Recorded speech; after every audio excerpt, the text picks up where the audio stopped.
and thank you for giving me the opportunity to speak with you here this evening. I'm here to speak about this draft resolution on community benefit agreements.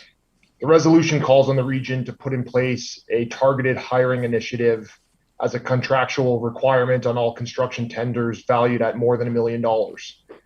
We appreciate the intent of this resolution and believe that there is an approach to workforce development agreements that employers in the construction industry can support, but we don't agree that this is the right approach.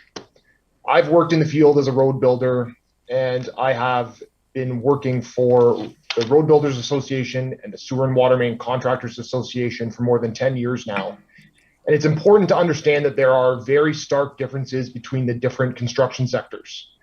It's the same type of distinction as those between police officers and firefighters. There may be some superficial similarities, but generally speaking, each construction sector is quite unique. They are treated differently in provincial regulations. They require different training and hiring practices and different types of contracts from the region. Project costs in our sector are material and equipment driven, and sewer and water main and road projects tend to be conducted with fewer workers than for similarly valued projects in the ICI or residential construction sectors. And these are the projects that make up the majority of contracts tendered by the region of Waterloo. By way of an example, there are a number of small locally owned contracting firms that are members of the Conestoga Heavy Contractors Association that employ less than 20 people. Firms like this may perform 2 to 4 municipal water main projects per year with a crew of 6 people per project. Each one of these projects would be well in excess of $1 million. If one of these firms happened to be successfully land 2 jobs here in the region in any given year, this resolution would require them to increase their labor force size by 15% per project at a minimum. Either that or let go one of their existing workers on a crew and have a CBA eligible worker replace them. Almost all of the workers that are in projects live here or in the regional area. The companies are headquartered here, taxes are paid, wages are spent, and a hard asset is built here for the money that you're already investing. These companies, especially the small ones, may not need more workers or even be able to handle additional workers on their payroll. So requiring a hiring initiative on every project is going to scare off some of these small contractors from working here. These are good contractors, they're local ones, many who have been working here for years or often decades. And what they do is niche. They build sewers, they build water mains, and only municipalities own these things. There is no other customer. And losing them from your bidders list is going to decrease competition and it's going to increase your prices. These things need to be considered and appropriately accounted for. I've been involved at the City of Toronto as they've been working to develop their own workforce development targets for a number of years now. And they originally targeted $5 million projects as their threshold, but after several years of failed starts, they've come to realize that $5 million is much too small of a project size. So now they're looking at $50 million as their threshold. And many in the contractor community would say that that's still too small, but at the very least, for projects like that, you're attracting larger firms that have the capacity to absorb these added labor costs and may actually need a churn of new people. These are considerations that have to be accounted for.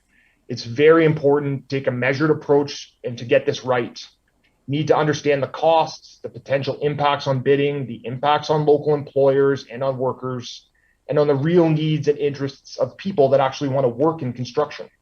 These are critical things to understand, and we strongly encourage the region to allow staff to work through these things, allow them to map out CBA requirements, pilot them on projects of appropriate size and scope, and analyze the results to make certain that it's working as intended. You have an excellent chief purchasing officer here that, in our view, has been taking the right measured approach to this issue, and we implore you to let this approach continue. We're not opposed to CBAs on regional projects at all, because we need a new pipeline of workers into the skilled trades. It's important, but it's so critically important to get this right, to account for all of the different needs of the different construction sectors, and to make sure that this program is sustainable. Thank you for the opportunity to make these remarks. Thank you, Mr. McManus. I see a couple of questions. Councillor Jowett, please go ahead.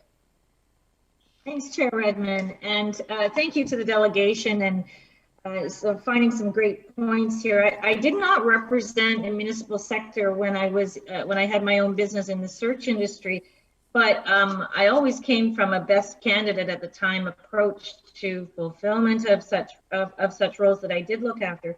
So when I try to understand what that might mean to business, and when we start to dictate other parameters rather than best candidate for the position, I start looking at fulfillment of that more from an upstream broad brush, like what kinds of things can we do to enhance the candidate pool that presents itself, the equality supply of labor that we're looking to achieve.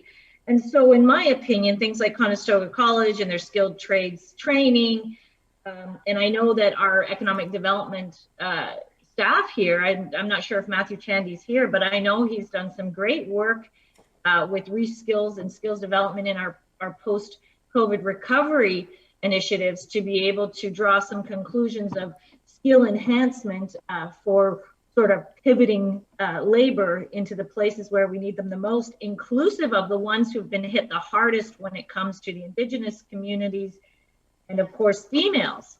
But what people have to critically remember is what the candidate pool has to offer us in the first place, because we're actually doing more harm than good when we create more parameters when we already have difficulty attracting certain populations to the candidate pool to select from in the first place. Can you help me understand what that looks like in the areas with which you're discussing?